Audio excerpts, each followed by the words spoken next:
the technical team.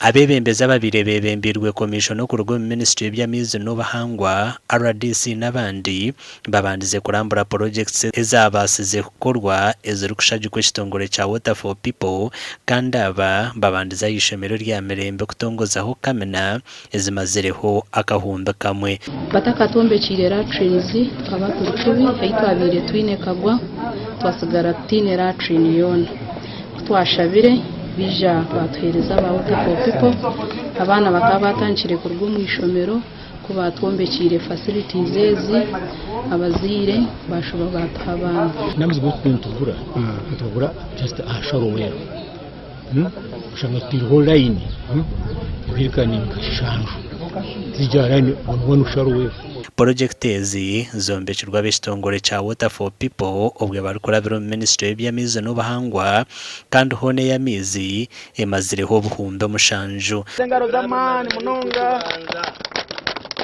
Within Karakara, we have about 139 yard taps, and then we have 21 public stand posts where people can actually access water publicly at a relatively fair cost. Atebisia ivyare byayongerwaho ni 10 ebere bitene amaizi mwetero mungaro. Nyisima wonera Kasibati na wonera Silvia okukwata sana itutwena na n'umugabuzi wetu Karungi tukatsindika ibintu mukabitunga enkwata nisejo nimo mubero mukigoba project zitongozibweho harumo Nkarakara ehunduzibwe eya Kabuga na Nakahunge kandi byarobera kwika 35 nibyo biraganyirwemo.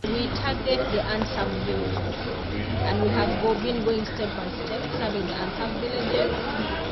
This year, like I said, we are going to serve the people in Congo. We identified that there are some of them who are unserved. And then maybe the coming years, for example, we have designed for the people of Bridge and Koma.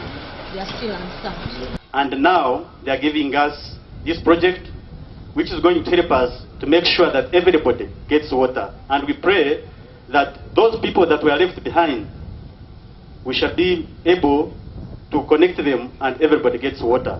Ebi byona behendire na no kubyara imiti kandi minister yongire yatongozaho na project ensya eyo kombe kamizi agarwa kuzagabire byara umushanju era korwa ba National Water and Sewerage Corporation.